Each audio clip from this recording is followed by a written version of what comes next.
میرے مومن بندے کے نام اعمال علیین میں رکھ دو اور اس کی روح جسم میں قبر کے ساتھ واپس لوٹا دو، یہاں تک کہ اس کی روح کو خبر میں واپس لوٹا دیا جاتا ہے۔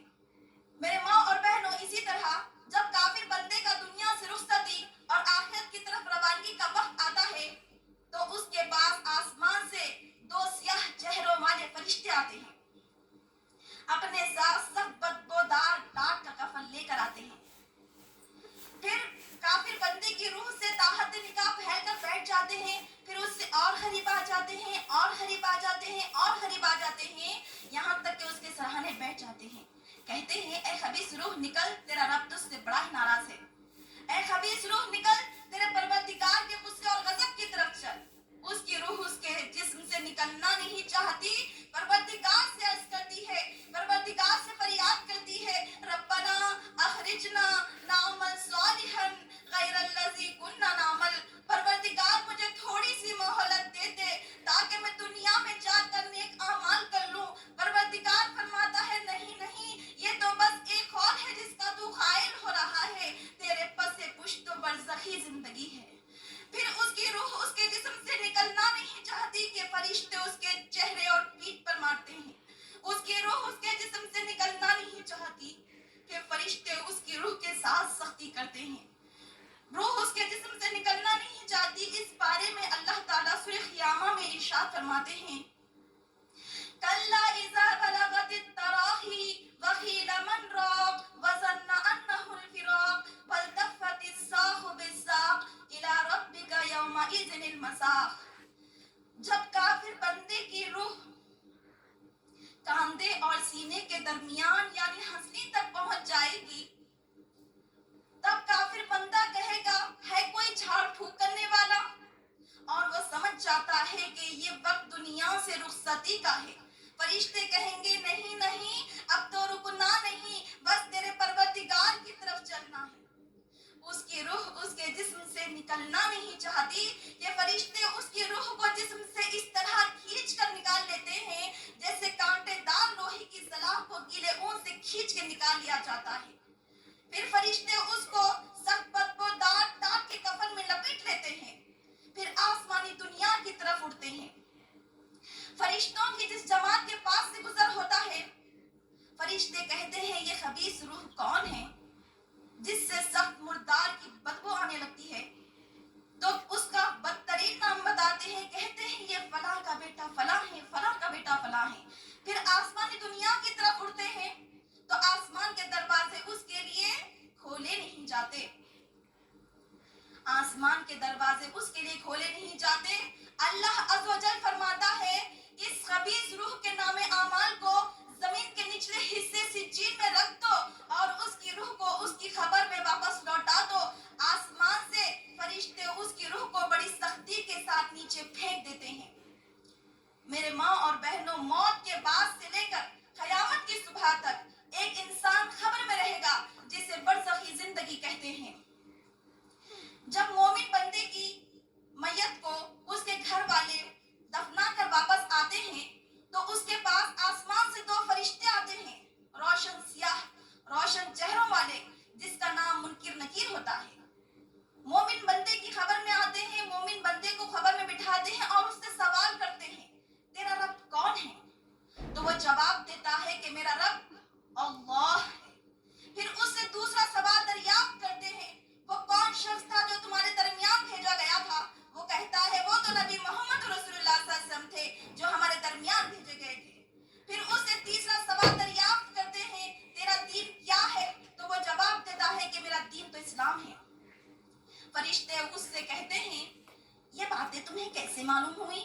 تو فرشتہ کہتا ہے میں نے رب کی کتاب کو پڑھا، اس پر ایمان لایا، اس کی تصدیق کی، پھر رب کا یہ فرمان سنا جو لوگ اللہ تعالیٰ پر ایمان لاتے ہیں اللہ تعالیٰ ان لوگوں کو ثابت قدمی عطا کرتا ہے۔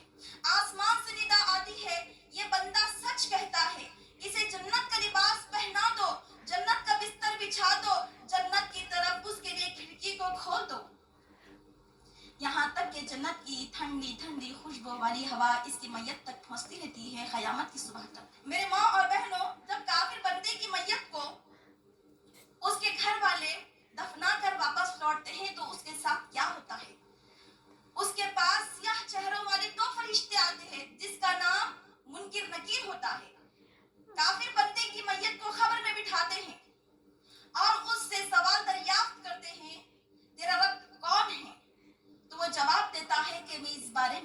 جانتا.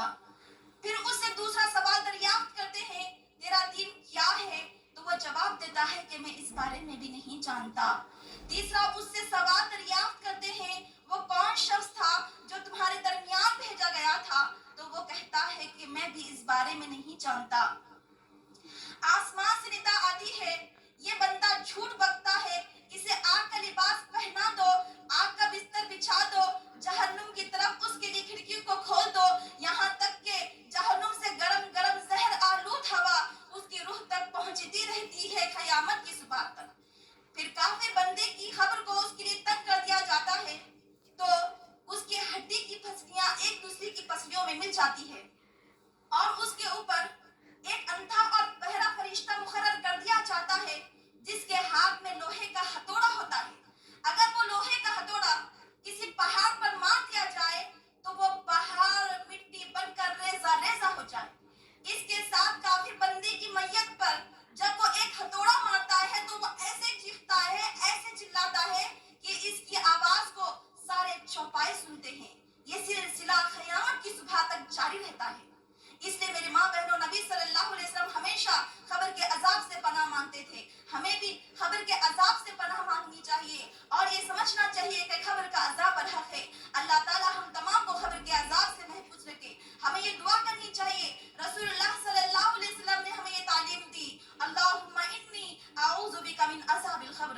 اے میرے پروردگار میں تجھ سے خبر کے عذاب سے پناہ مانگتی ہوں.